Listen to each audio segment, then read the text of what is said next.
रवि लामिछानेलाई भारतीय जनता पार्टीले जे प्रकारको सम्मान दियो, जे प्रकारको अनर गर्यो र वास्तवमै भन्ने भने एउटा राजनेतालाई गर्नुपर्ने सम्मान गरेको भनियो, त्यसमा पनि तपाईको आपत्ति? त्यसमा शंका, त्यो शंकाको चस्मा हुँदैन? शंका होइन, आपत्ति पनि होइन। म के भन्न चाहन्छु भने 7 सालदेखि अहिलेसम्म मोहन शमशेरलाई नेहरूले त्यति बेला कति तोपको मलाई चाहिन्छ सलाई, म त श्रीदिन महाराजु भनेछ नि यहाँ 1950 को सन्धिमा हस्ताक्षर गर्नु भने जे 100 तोपको पनि सलाई गरिदिनु पड्काइदिनु चाहिने। म शेरबहादुर देउबाजीको उदाहरण दिन्छु। अब रिसाउनु होला मैले यो भन्दाखेरि, तर इतिहासका तथ्यहरू साह्रै कटु र कठोर हुन्छन्। उहाँ भुटान जानुभयो, शरणार्थीहरू लाखौँ शरणार्थी, कति 1 लाख 1.5 लाख शरणार्थी झापा र मोरङमा आएका थिए। म ती शिविर हेरेर गएको मान्छे हो। पञ्चायत कालमै हेर्नुहोस्, त्यहाँ धेरै शरणार्थीलाई मैले अमेरिकामा पनि गएर भेटेको, उनीहरूले त्यो प्रसङ्ग सुन्नुहोस्, त्यहाँ आएका थिए।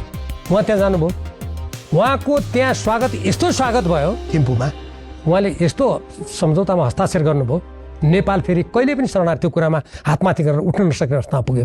त्यसकारण यो कसले कहाँ स्वागत गर्यो भन्ने होइन, मैले त्यो बोलेको होइन। मलाई मेरो एउटा मात्रै कुरा हो त्यसमा। मैले के भने तत्कालै मैले दिएको थियो प्रतिक्रिया। मैले के भन्यो भने ठिक छ, तपाईँको स्वागत भयो, राम्रो हो, त्यसमा कुनै केही भएन।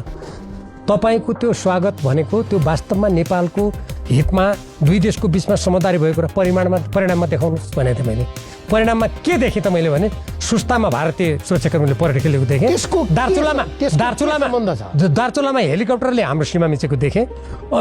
पूर्वमा चिया निकासीमा रोक लगाएको देखेँ मैले।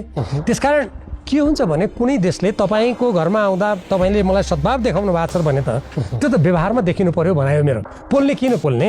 हाम्रो देशमा 7 सालदेखि अहिलेसम्मका मैले यस्ता घटनाक्रमहरू हेर्दा गिरिजाप्रसाद कोइरालाजी भारत बनाउन के भयो? एसियाको महान नेता भनेर उहाँले गर्नु के भयो? नोबेल शान्ति पुरस्कार दिनुपर्छ। उहाँले गर्नु के भयो त भारतमा गएर? टनकपुर सन्धि जस्तो घातक सन्धि गर्नुभयो। त्यसैले हेर्नुहोस्, अब जायद चीन जाउन्, भारत जाउन्, म कूटनीति शास्त्रको विद्यार्थी भएको हुनाले म के भन्छु भने कुनै पनि देशको परराष्ट्र मन्त्री, नेता, पार्टी सभापति जानु सक्छ, जानु पनि पर्छ, त्यो जानुहुन्न भन्ने होइन। फेरि देशले राम्रो गर्ने, सम्मान दिने कुरा हाम्रो राष्ट्रको लागि खुसीको कुरा पनि हो। तर त्यो दाउपे छ कि कुट भनेको नेपालीमा बिख भन्ने अर्थ पनि लाग्छ। त्यो कुटनीति भनेको माउरीको कुट, गुलियो कुट पनि हुन्छ। अब अछाई भाषामा मैले प्रयोग गरेँ। त्यो माउरीको कुट जस्तो कुट नभएर, खाँदा मिठो पनि लाग्ने नभएर, त्यो कुट बिख जस्तो कुट हो।